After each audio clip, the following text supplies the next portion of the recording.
السلام علیکم ورحمۃ اللہ وبرکاتہ۔ آج ہم جانیں گے بے حیائی کے بارے میں کہ بے حیائی کتنے عروج پر جا پہنچی ہے، جس بے حیائی کی وجہ سے ہمارا ایمان بچانا مشکل ہی نہیں، ناممکن سی لگنے سے لگا ہے۔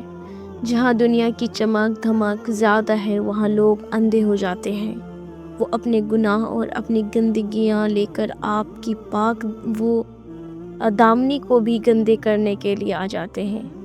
پانچوں انگلیاں برابر نہیں، اکثر یہاں ہمارے ہی بھائی ہیں، ہماری ہی بہنیں ہیں، ہمارے ہی بیٹے ہیں، ہماری ہی بہنیں ہیں، ہمارے ہی بیٹے بیٹیاں ہیں۔ کوئی مسلمان اگر بگڑتا ہے تو میرا ہی قصور ہے، میرا ہی بھائی ہے، میرا ہی بیٹا ہے، میری ہی بہن ہے، یا میری ہی بیٹی ہے، یا میری ہی ریلیٹیوز ہے، یا میری ہی خالہ پھپھو جاد ہے، کوئی بھی ہے۔ جیسے اپنے بیٹے کا درد سینے میں اٹھے، ایسے ہی اپنے مسلمان بھائی کا بھی درد سینے میں محسوس کرنا چاہیے اور محسوس کرے۔ جیسے اپنی بیٹی کا درد سینے میں اٹھتا ہے، ایسے ہی ہر مسلمان بیٹی کا درد اپنے سینے میں محسوس کرے۔ میری بہنیں، میری بھائیوں، ہماری بدقسمتی ہے کہ ہم نے 100 سال انگریزی غلام دیکھی ہے۔ بے شک یہ ہماری ہی بدقسمتی ہے کہ ہم نے 100 سال انگریز کی غلامی تو دیکھی ہے، پھر بھی 100 سال کے بعد وہ خود تو چلا گیا، لیکن ہماری نسل کو ذہنی غلام بنا گیا۔ ہم آزاد ہو کر بھی غلام رہے اور آزادی پانے کے بعد بھی ان کی غلامی سے نکل نہ سکے۔ نیک اعمال کے ساتھ ہی جائیں گے، جبکہ ہمیں یہ پتہ ہے کہ دنیا میں ہم کچھ بھی کر لیں، کچھ بھی کما لیں، لیکن ہمارے ساتھ تو صرف نیک اعمال ہی جائے گا۔ آئیے میں آپ کو ایک نبی کریم صلی اللہ علیہ وسلم کی بہترین حدیث سنانا چاہتی ہوں۔ نبی کریم صلی اللہ علیہ وسلم تشریف لائے تھے۔ آپ صلی اللہ علیہ وسلم نے فرمایا کہ ایک آدمی کے 3 بھائی ہیں اور وہ مرنے لگے تو ایک کو بلایا، کہا بھائی میرا کیا کرو گے؟ میں مر رہا ہوں۔ وہ کہنے لگا کہ اس بھائی نے کہا کہ اگر تو مر جائے گا تو میں پرایا ہو جاؤں گا۔ اور دوسرے بھائی سے پوچھا بھائی تو کیا کرے گا؟ کہا موت تک تیرا علاج کروں گا، مر جائے گا تو قبر میں دفن کر کے واپس آ جاؤں گا۔ تیسرے سے پوچھا بھائی تو کیا کرے گا؟ انہوں نے کہا میں تیرا ساتھ دوں گا، تیری قبر میں، تیرے حشر میں، تیرے ترازو میں، جنت تک تیرا ساتھ ہوں گا۔ تو آپ صلی اللہ علیہ وسلم نے فرمایا بتاؤ ان تینوں میں سے کون سا بھائی بہتر ہے؟ تو صحابہ نے کہا کہ جو آج اگر ہم سے پوچھا جاتا تو ہم بھی وہی کہتے جو صحابہ نے کہا کہ یا رسول اللہ صلی اللہ علیہ وسلم تیسرا بھائی سب سے زیادہ بہتر ہے۔ تو آپ صلی اللہ علیہ وسلم نے فرمایا پہلا بھائی مال ہے جو موت پر پرایا ہو گیا، اور دوسرا بھائی اولاد رشتہ دار ہیں جو قبر تک جا کے پرائے ہو گئے، اس کو دفن کفن کر کے واپس گھر آ گئے۔ جب میت کو قبر میں ڈالا جاتا ہے تو ایک فرشتہ قبر کی مٹی کو اٹھا کر مجمع کے اوپر پھینکتا ہے اور کہتا ہے جاؤ اسے تم نے بھلا دیا اور تمہیں یہ بھلا دے گا۔ 3 دن کے بعد سارے ماتم خوشیوں میں بدل جاتے ہیں، ہر کوئی بھول بھلیا ہو کر چلا جاتا ہے، کوئی آیا تھا وہ چلا بھی گیا، نام تک مٹ جاتا ہے۔ ذرا آپ سوچیں آپ کے فیملی میں کتنے ممبرز اس دنیا کو الوداع کہہ چکے ہیں۔ ہو سکتا ہے آپ کے دادا دادی، نانا نانی، یا آپ کے ابا یا آپ کے امی۔ کیا آپ کو ان کی قدر یاد آتی ہے جب وہ حیات میں تھے، جب وہ دنیا میں تھے؟ نہیں نا۔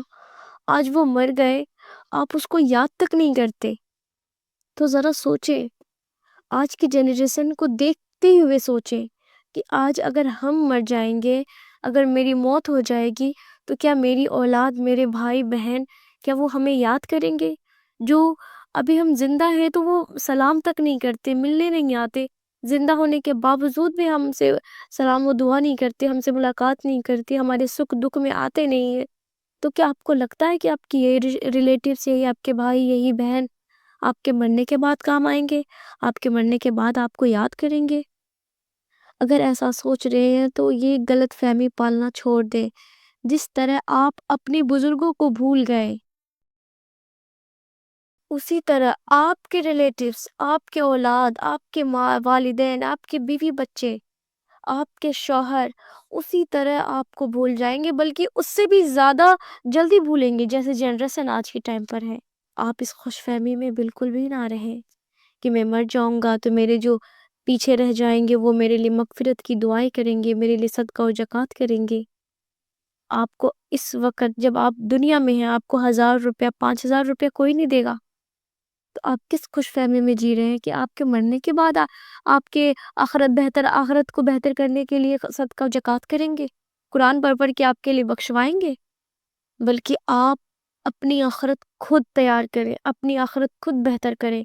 ابھی جب تک آپ کی حیات ہے، جب تک آپ کی زندگی ہے، جب تک آپ اس دنیا میں ہیں، جب تک آپ کی سانسیں چل رہی ہے، آپ اپنے لیے خود محنت کریں، خود آخرت کی پریپریشن کریں، خود نماز میں پہل کریں، خود زکوٰۃ میں پہل کریں، خود اپنے ہاتھوں سے صدقہ و زکوٰۃ کریں، تاکہ آپ کا آخرت آپ خود سے بہتر بنا سکیں۔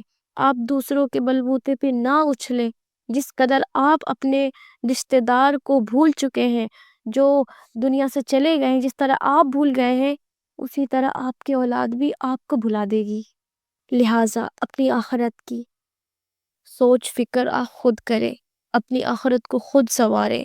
ہاں، آپ کو اولاد جب فائدہ دے گی، جب آپ کا اولاد نیک ہوگا، آپ ان کی تربیت بہترین ڈھنگ سے کرے ہوں گے، اس کی تربیت اللہ اور اللہ کے رسول کے احکامات کو مد نظر رکھتے ہوئے کرے ہوں گے، پھر وہ اولاد آپ کو فائدہ پہنچائے گی آخرت میں۔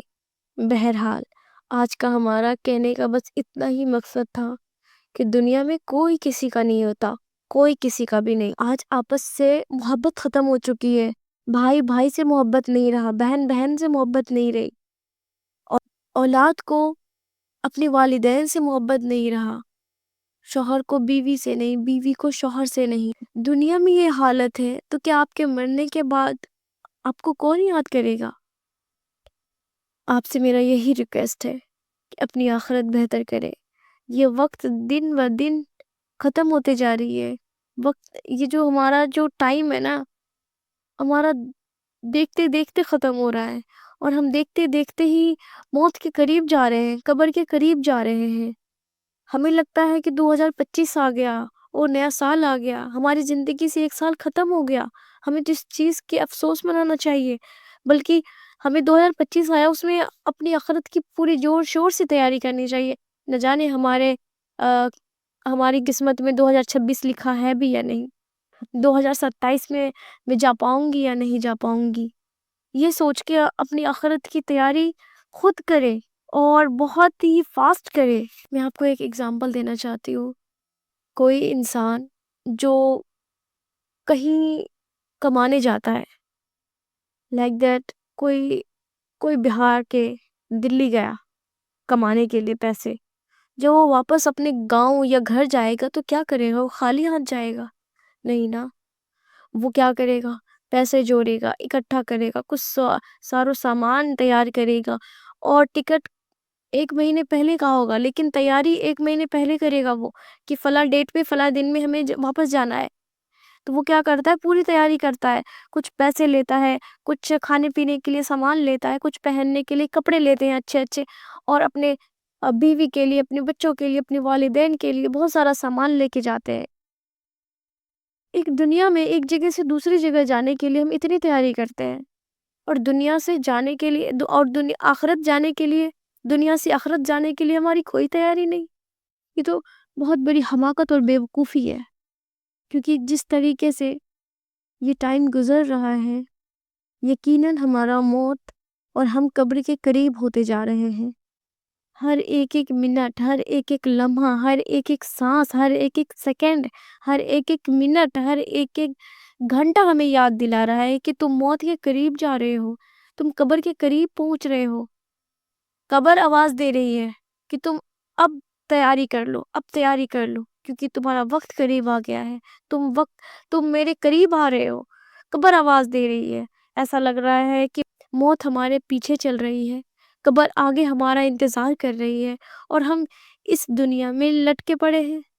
یہ تو سراسر بے وقوفی اور نادانی ہے، اور یقین جانے مرنے کے بعد پچھتانے سے کوئی فائدہ نہیں ہوگا۔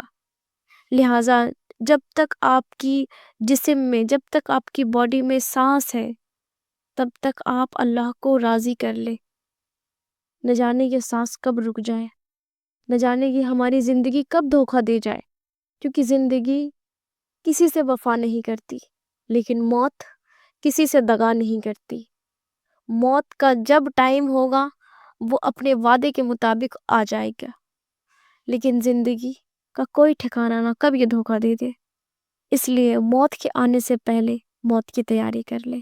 السلام علیکم ورحمۃ اللہ وبرکاتہ۔